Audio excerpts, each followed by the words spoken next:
ಮಧ್ಯಪ್ರಾಚ್ಯ ಮತ್ತು ದಕ್ಷಿಣ ಏಷ್ಯಾದ ರಾಜಕೀಯ ಪರಿಸ್ಥಿತಿಯಲ್ಲಿ ಹೊಸ ಚರ್ಚೆಗೆ ಕಾರಣವಾಗಿರುವಂತಹ ಮಹತ್ವದ ಹೇಳಿಕೆಯನ್ನ ಇರಾನ್ ನೀಡಿದ್ದು ಪ್ರಾದೇಶಿಕ ಶಾಂತಿ ಹಾಗೂ ಸಹಕಾರದ ಕುರಿತು ಹಲವು ಸಂದೇಶಗಳನ್ನು ರವಾನಿಸಿದೆ.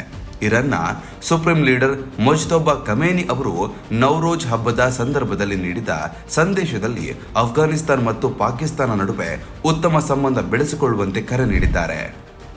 ರಾಜ್ಯ ಟಿವಿಯಲ್ಲಿ ಪ್ರಸಾರವಾದ ಈ ಸಂದೇಶದಲ್ಲಿ ಅಫ್ಘಾನಿಸ್ತಾನ ಮತ್ತು ಪಾಕಿಸ್ತಾನವನ್ನ ಸಹೋದರ ರಾಷ್ಟ್ರಗಳು ಎಂದು ಕರೆದು ಭವಿಷ್ಯದಲ್ಲಿ ಪರಸ್ಪರ ಸಹಕಾರ ಮತ್ತು ಏಕತೆ ಅತ್ಯಂತ ಅಗತ್ಯವೆಂದು ಒತ್ತಿ ಹೇಳಲಾಗಿದೆ. ಇಸ್ಲಾಮಿಕ್ ರಾಷ್ಟ್ರಗಳ ನಡುವೆ ಏಕತೆ ಕಾಪಾಡಿಕೊಳ್ಳುವುದು ಅತ್ಯಂತ ಮುಖ್ಯವಾಗಿದ್ದು ವಿಭಜನೆಗೆ ಕಾರಣವಾಗುವ ಯಾವುದೇ ಪ್ರಯತ್ನಗಳನ್ನು ತಡೆಯಬೇಕು ಎಂದು ಖಮೇನಿ ಎಚ್ಚರಿಕೆ ನೀಡಿದ್ದಾರೆ. ಪ್ರಾದೇಶಿಕ ಶಾಂತಿಗೆ ಧಕ್ಕೆಯಾದರೆ ಅದು ಸಂಪೂರ್ಣ ಪ್ರದೇಶದ ಸ್ಥಿರತೆಗೆ ಪರಿಣಾಮ ಬೀರುತ್ತದೆ ಎಂಬುದನ್ನು ಅವರು ಸೂಚಿಸಿದ್ದಾರೆ.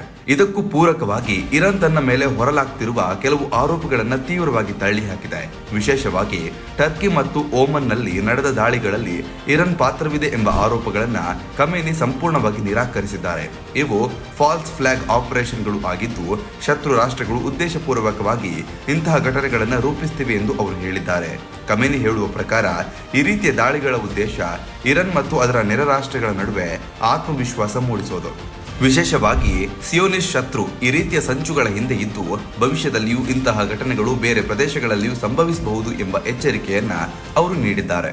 ಈ ಹೇಳಿಕೆ ಜಾಗತಿಕ ರಾಜಕೀಯದಲ್ಲಿ ಹೊಸ ಚರ್ಚೆಗೆ ಕಾರಣವಾಗಿದ್ದು ಮಧ್ಯಪ್ರಾಚ್ಯದ ಉದ್ವಿಗ್ನತೆಯನ್ನ ಮತ್ತಷ್ಟು ಹೆಚ್ಚಿಸುವ ಸಾಧ್ಯತೆ ಇದೆ. ಇದರ ಜೊತೆಗೆ ಇರಾನ್ನ ಅಧ್ಯಕ್ಷ ಮಸೂದ್ ಕೂಡ ಇದೇ ವಿಷಯದಲ್ಲಿ ಸ್ಪಷ್ಟನೆ ನೀಡಿದ್ದು ಇರಾನ್ ಯಾವುದೇ ಮುಸ್ಲಿಂ ರಾಷ್ಟ್ರಗಳೊಂದಿಗೆ ಸಂಘರ್ಷವನ್ನು ಬಯಸೋದಿಲ್ಲ ಎಂದು ತಿಳಿಸಿದ್ದಾರೆ. ಪ್ರಾದೇಶಿಕ ಉದ್ವಿಗ್ನತೆ ವಿಶ್ವಾಸಘಾತಕ ಶಕ್ತಿಗಳು ಕಾರಣವೆಂದು ಅವರು ಆರೋಪಿಸಿದ್ದಾರೆ. ಈ ಹೇಳಿಕೆಯಿಂದ ಇರಾನ್ ತನ್ನನ್ನ ಶಾಂತಿಪರ ರಾಷ್ಟ್ರವಾಗಿ ಪ್ರದರ್ಶಿಸಲು ಪ್ರಯತ್ನಿಸುತ್ತಿರುವುದು ಗೋಚರಿಸುತ್ತೆ. ಅತ್ಯಂತ ಗಮನಾರ್ಹವಾಗಿ ಇರಾನ್ನ ಅಣು ನೀತಿಗೆ ಸಂಬಂಧಿಸಿದಂತೆ ಪೆಜೆಕ್ಷಿಯಾನ್ ಮಹತ್ವದ ಹೇಳಿಕೆಯನ್ನು ನೀಡಿದ್ದಾರೆ.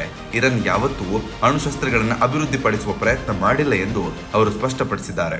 ಸುಪ್ರೀಂ ಲೀಡರ್ ನೀಡಿರುವ ಧಾರ್ಮಿಕ ನಿಷೇಧದ ಪ್ರಕಾರ ಅಣ್ವಸ್ತ್ರಗಳು ಅಭಿವೃದ್ಧಿಪಡಿಸುವುದು ಅಸಂಗತ ಎಂದು ಅವರು ಹೇಳಿದ್ದಾರೆ. ಈ ಮೂಲಕ ಜಾಗತಿಕ ಮಟ್ಟದಲ್ಲಿ ಇರಾನ್ ಬಗ್ಗೆ ಇರುವ ಆತಂಕಗಳನ್ನು ಕಡಿಮೆ ಮಾಡುವ ಪ್ರಯತ್ನ ಕಂಡು ಬರ್ತಿದೆ. ಇದೇ ವೇಳೆ ಅಮೆರಿಕದ ಮೇಲೆ ಇರಾನ್ ತೀವ್ರ ಟೀಕೆ ವ್ಯಕ್ತಪಡಿಸಿದೆ. ವಿಶೇಷವಾಗಿ ಯುಎಸ್ ಅಧ್ಯಕ್ಷರ ವಿರುದ್ಧ ಪೆಜೆಕ್ಷಿಯಾನ್ ಆರೋಪ ಮಾಡಿದ್ದು ಅವರು ಜಗತ್ತಿಗೆ ತಪ್ಪಿನ ದಾರಿಯನ್ನು ತೋರಿಸುತ್ತಿದ್ದಾರೆ ಎಂದು ಹೇಳಿದ್ದಾರೆ.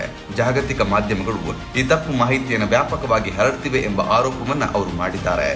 ಒಟ್ನಲ್ಲಿ ಇರಾನ್ನ ಹೇಳಿಕೆಗಳು ಪ್ರಾದೇಶಿಕ ರಾಜಕೀಯದಲ್ಲಿ ಮಹತ್ವದ ಸಂದೇಶವನ್ನು ಹೊತ್ತಿದ್ದು ಶಾಂತಿ ಮತ್ತು ಏಕತೆ ಕುರಿತಾಗಿ ಒತ್ತಾಯಿಸುವುದರ ಜೊತೆಗೆ ತನ್ನ ವಿರುದ್ಧದ ಆರೋಪಗಳನ್ನು ತಳ್ಳಿ ಹಾಕುವ ಪ್ರಯತ್ನವನ್ನು ಒಳಗೊಂಡಿದೆ.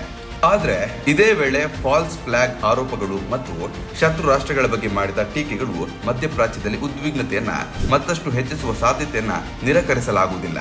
ಮುಂದಿನ ದಿನಗಳಲ್ಲಿ ಈ ಹೇಳಿಕೆಗೆ ಅಫ್ಘಾನಿಸ್ತಾನ, ಪಾಕಿಸ್ತಾನ ಹಾಗೂ ಇತರ ರಾಷ್ಟ್ರಗಳು ಹೇಗೆ ಪ್ರತಿಕ್ರಿಯಿಸುತ್ತದೆ ಎಂಬುದು ಗಮನಾರ್ಹವಾಗಿದ್ದು ಪ್ರಾದೇಶಿಕ ರಾಜಕೀಯದ ದಿಕ್ಕು ಇಂದಿನಿಂದಲೇ ನಿರ್ಧಾರವಾಗುವ ಸಾಧ್ಯತೆ ಇದೆ.